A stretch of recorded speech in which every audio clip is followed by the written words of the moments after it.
All right, so we're out here at one of our first spots here. We're gonna try to locate a big paddlefish. Once we've located this big paddlefish, we're gonna go after it and we're gonna catch her. Once we've caught her, I'm gonna demonstrate real quickly on a real quick catch and release method to handle these fish and get them back into the water safely. That is crucial to the survival of these fish and to make sure that Keystone Lake or any other lake that has paddlefish continues this great fishery the Oklahoma Wildlife Department has made it.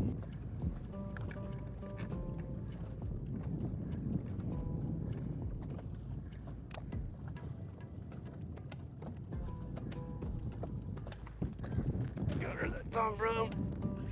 Oh, she's not happy, buddy. Oh, she ain't happy, bud. Oh, she ain't happy. All right, big. Reel. There we go. Reel, bud. Nice. There we go. Got her. All right, keep her tight. Tight. That'll boy. Good job, Brody. Good job, buddy.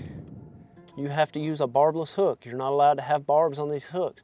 We're using anywhere from 2.5 to 6 ounce weights, depending on how the fish are reacting from one day to the next. And the biggest thing is to keep that line tied at all times, because you've got a massive weight pulling down on a barbless hook. So if these fish get slack, that hook slides right out of them.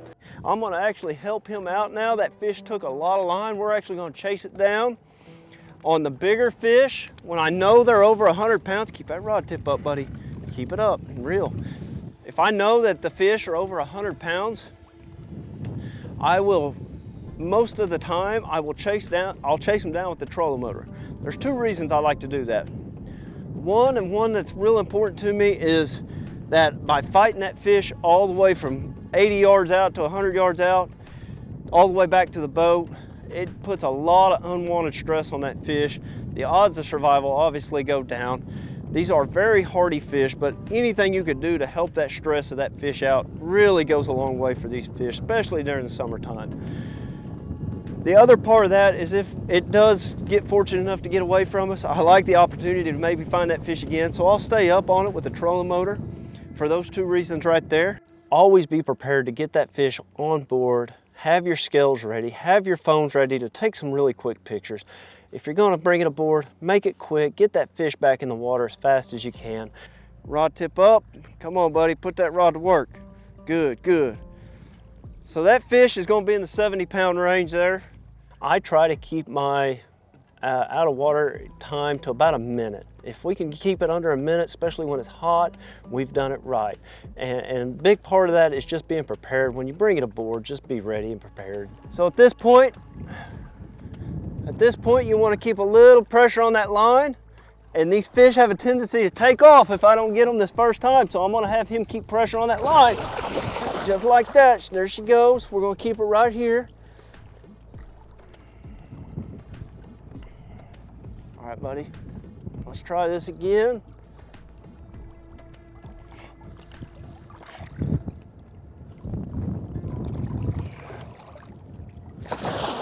And we got her that time.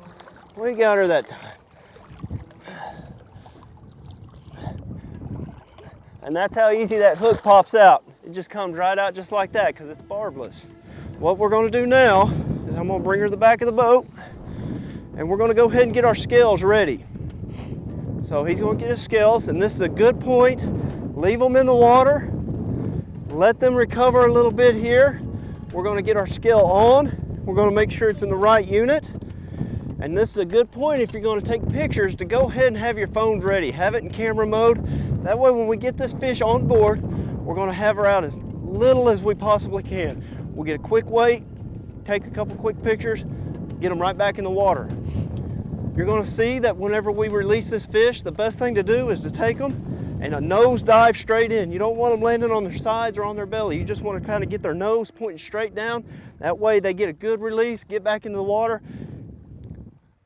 99% of the time these fish swim off just fine. But if you ever see that fish up, it could be one of 2 things. It went under a lot of stress and it's still a little stressed out, or its air bladder could be full. What you're going to see when I pull this fish in, I give it just a second on the side of the boat, and it's going to put pressure on its belly, and you're going to hear the air come out of this fish.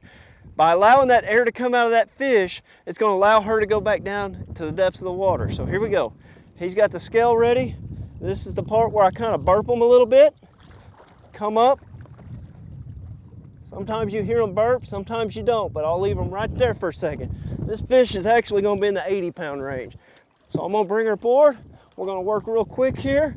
I'm going to have my rope ready to go for another girth wrap right here around the rostrum. I'm going to come up over the top. I'm going to take our scale. She's in the 80s.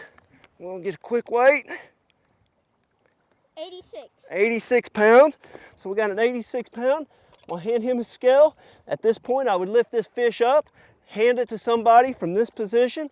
I just lift it up into their arms. They're going to cradle it, take a few good pictures, release her back in. But for right now, we're not going to take any pictures, so we're just going to get this 86-pound fish back into the water. So I'll release her, just coming off the edge. Remember, you want head first, and there she goes. And that's how it's done. Good job.